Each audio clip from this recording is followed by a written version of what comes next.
Welcome to the gritty streets of Marjorie Harvey, also known as Lady Heroin. She may seem like just another bougie socialite, but her glamorous facade hides a darker truth.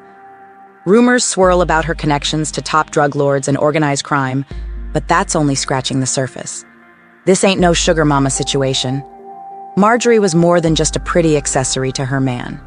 She was a mastermind in this dangerous game, earning her infamous nickname.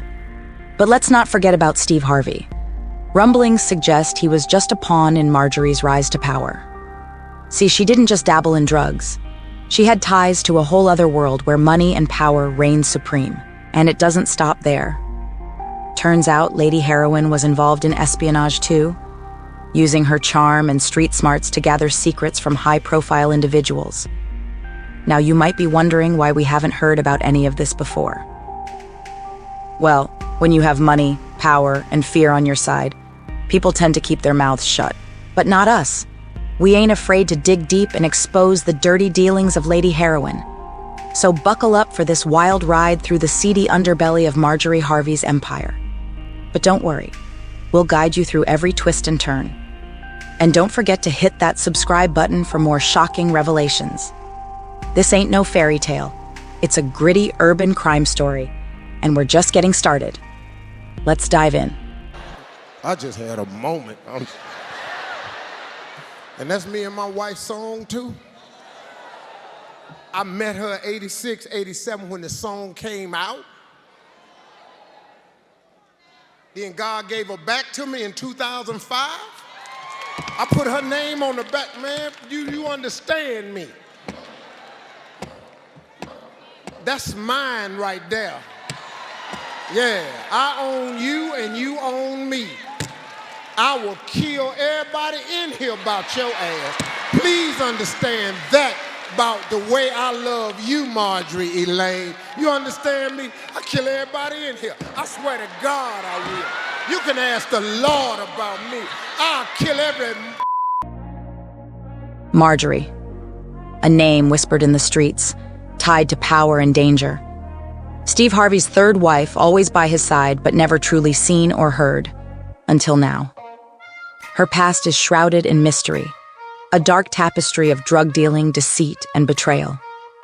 The Queen of Memphis, hopping from one kingpin to the next, until she found herself at the heart of one of the city's biggest busts.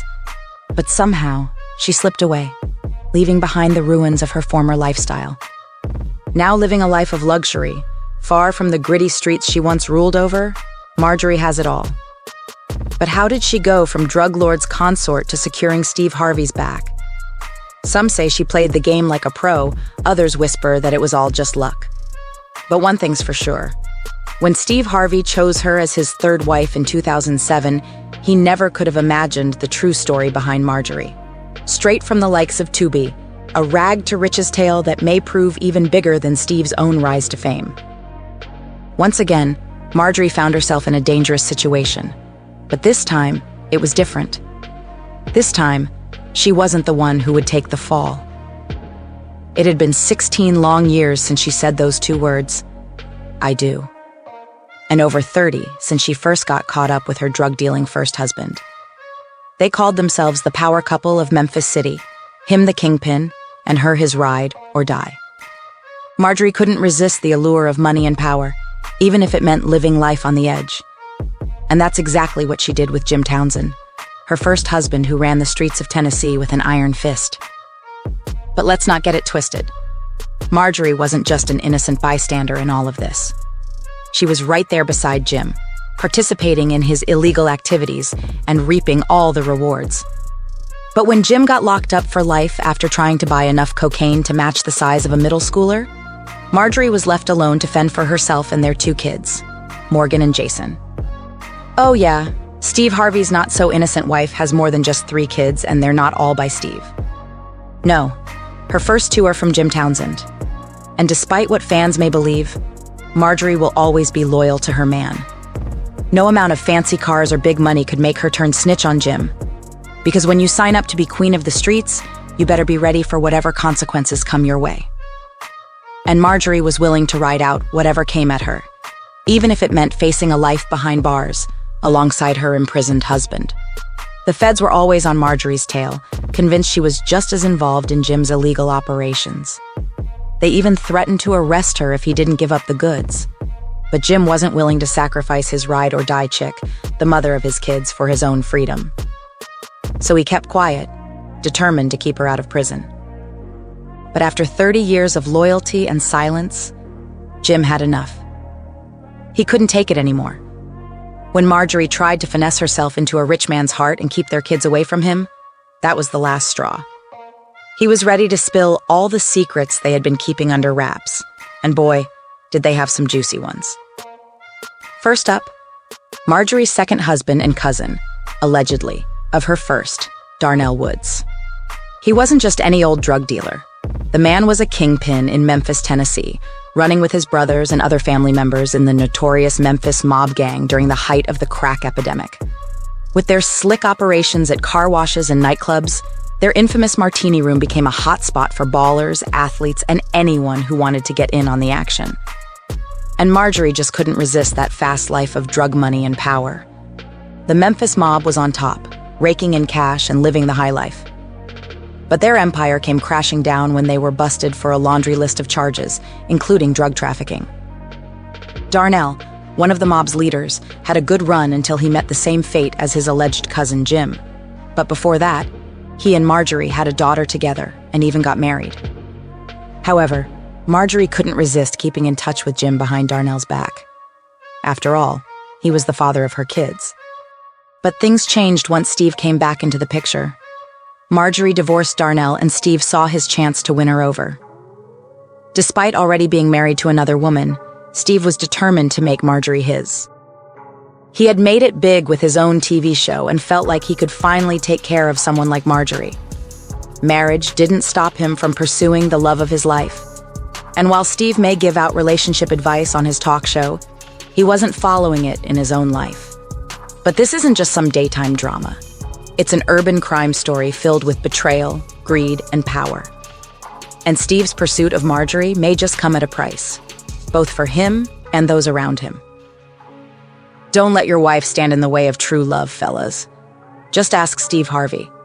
He'll tell you his truth. She was blindsided by the betrayal of her husband, a notorious drug kingpin. But that's not all. Mary's son Winton had been turned against her by Marjorie, who is now playing stepmother to him while pushing his real mother out of the picture. It was a major power move. Steve's trusted bodyguard, once a reminder of happier times with Marjorie, urged him to make a call that would change everything. And before long, they were back together and taking things to the next level. But Marge wasn't one to be tied down to just one man. Rumors swirled about her ties to another kingpin, Big Boom himself. But Steve didn't care. He was head over heels for Marjorie, and had been for 16 years. However, his ex-wife Mary saw through the facade and called it like she saw it. Let's review. Marjorie was married to 2 drug dealers before getting with Steve's bodyguard and finally securing her spot as Mrs. Harvey in 2007. Looks like Lori learned a thing or two from her mama, who Jim Townsend, Marjorie's first husband, reveals was no stranger to hustling and finessing men. After serving 26 years in prison on drug charges, Jim spilled all in his book, Snakes in the Garden. And trust us, it's a wild ride you won't want to miss. Just listen to this excerpt. The sight of Morgan always brought joy to my heart. She was truly the apple of my eye, and the only reason I hadn't killed her mother. As Morgan couldn't understand what was happening, she turned her attention back to me and locked eyes with me, giving me a look that said, "Come and get me, Daddy." There were 3 things that I hated and regretted. The first was the abortion issue, which I will explain later.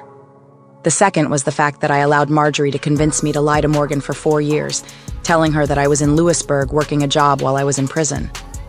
Morgan was 8 when I finally said to hell with Marjorie and her mother and told her the truth. Marjorie and her heartless mother thought I had committed an unpardonable sin by setting things straight with Morgan. But telling her the truth was one of our most intimate and memorable phone conversations. The little 8-year-old rebuked me for lying to her, and she made me promise that I would never lie to her again. Jim ain't messing around with this tell-all book. And from the looks of it, his kids Morgan and Jason couldn't care less about their real daddy spilling the beans on their mama. But word on the street is that Jim's been spending some quality time with them lately, maybe trying to make up for lost time or just keep them quiet. The Harvey household might be in for some major turbulence. Are you copying Jim Townsend's new book? Drop a comment below and let us know your thoughts and opinions. And don't forget to tune in every Thursday for the latest episode. You won't want to miss it, trust me.